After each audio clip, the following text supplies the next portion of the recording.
Hi, I'm Eric Cimino, an historian from Malloy College in Rockville Centre, Long Island.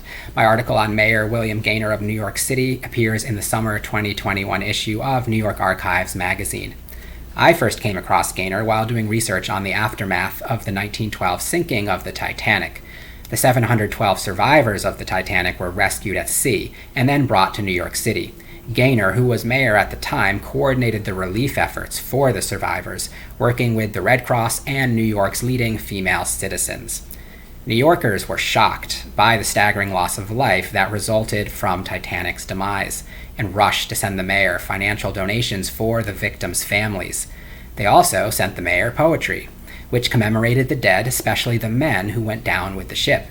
Through the mayor's work on behalf of survivors and the letters and poems that citizens sent him, we learn a great deal about early 20th century disaster relief, as well as how ordinary people responded to the tragedy and tried to make sense of it.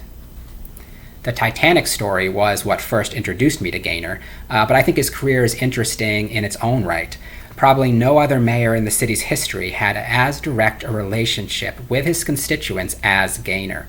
New Yorkers sent him thousands of letters, and instead of ignoring them, he took time every day from his City Hall office to read and respond to them. Gaynor's letters could be kind and helpful, but if someone angered or frustrated him, he could be very blunt in his replies, as you'll see in the article. Gaynor was also the subject of an assassination attempt in 1910. He was shot point blank by a disgruntled former city employee. He survived, but was never the same, and ultimately died prematurely in 1913 while on vacation at sea.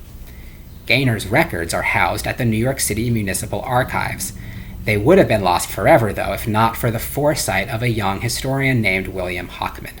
Hockman was working on his dissertation in the 1950s when he discovered documents from a variety of New York's mayors, including Gaynor, stashed away in a rat-infested warehouse beneath the Brooklyn Bridge, slated for destruction. He alerted the municipal archives, which thankfully agreed to preserve these important records of the city's past. I hope you enjoy my article in New York Archives. I definitely urge you to subscribe to this magazine that so vividly brings the history of New York State to life. Thank you.